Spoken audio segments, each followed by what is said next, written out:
TV Harian Nasional adalah media yang mengangkat dan menyajikan perkembangan seputar politik dan hukum, ekonomi, pariwisata, pendidikan dan budaya, serta pertanian dan perkebunan.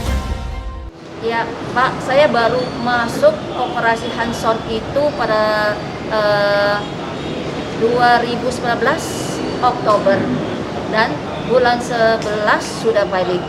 Dan dari sini saya merasa sangat dirugikan karena baru akhir-akhir ini saya mengetahui bahwa Koperasi Hanson Mitra Mandiri ini ternyata baru memiliki surat izin pada tanggal 2019 Oktober akhir. Saya masuknya Oktober awal. Saya merasa sangat tertipu. Dan ketika saya lewat marketing saya mengetahui ini ada PKPU dan segala, saya ada buta hukum dan saya ikut. Setelah saya ikut ternyata selalu dibayarkan dengan proposalnya penawaran saham yang PT saham itu PT Hanson Tbk yang sudah valid dan tanah Kasibah yang belum pernah ditunjukkan tanahnya, letaknya, suratnya dan lain-lain. Jadi saya sangat merasa rugikan. Saya harap instansi yang terkait tolong perhatikanlah kami karena rakyat ada yang dirugikan. Terima kasih. PKPU Koperasi Hanson Mitra Mandiri yang hampir 270 hari, proposal yang diberikan oleh debitur pun tetap saham gocap. Padahal sebelumnya pernah ada agenda untuk revisi proposal dan kuasa debitur tidak bisa memberikan proposal apapun. Harapan saya dengan menunda-nunda waktu, dia akan memberikan proposal yang baik. Ternyata hasilnya proposal saham gocap yang PT-nya sudah valid, kondisinya putusannya dari pengadilan sudah diputuskan. Yang kedua, untuk couplingnya pun mereka tidak mencantumkan sertifikat. Saya pun sering berulang kali meminta laporan keuangan dan data-data yang menyatakan di mana sebenarnya uang saya ini jadi apa, dikemanakan. Tapi sampai hari ini mereka sepertinya menutup-nutupi. Ini semua sepertinya ada pembohongan massa. Karena saya rasa dengan proposal yang seperti itu sama sekali tidak terjamin untuk kreditur. Data apa yang bisa diyakini oleh kreditur, debitur bisa mengembalikan uang kreditur. Kami ini sangat kecewa dengan hasil PKPU Koperasi hari ini. Tolong.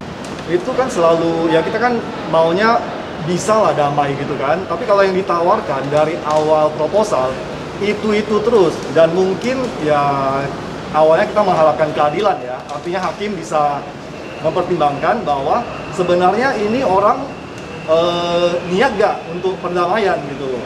Jadi kalau yang ditawarin itu terus, saham yang udah apa namanya? Valid. Ya, saham yang udah di delisting dengan harga 50 itu harga terendah.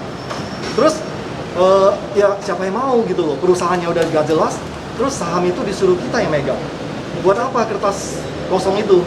Nah, jadi awalnya saya sebenarnya mau damai, tapi kalau yang ditawarin sampai last minute ini yang udah 270 hari masih itu terus, dan ya hakim juga akhirnya putuskan untuk voting. Ya kita harapkan sebenarnya hakim bisa membuat dia misalnya oke, ternyata kamu nggak niat nih, maka kamu harus pakai gitu kan. Tapi ternyata hasilnya voting dan ya kita lagi menunggu. Saya juga lagi bingung ini karena saya tadinya mau damai, tapi kalau yang ditawarin seperti itu saya mungkin berubah pikiran. Sedangkan Pak Beni aja sudah masuk. Kami memohon sebagai kreditur, kami memohon kepada hakim pengawas ataupun pemerintah atau instansi pemerintah terkait untuk dapat membantu kami.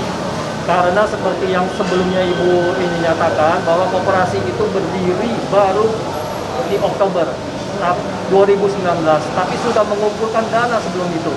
Jadi seperti memanfaatkan ketidaktahuan masyarakat.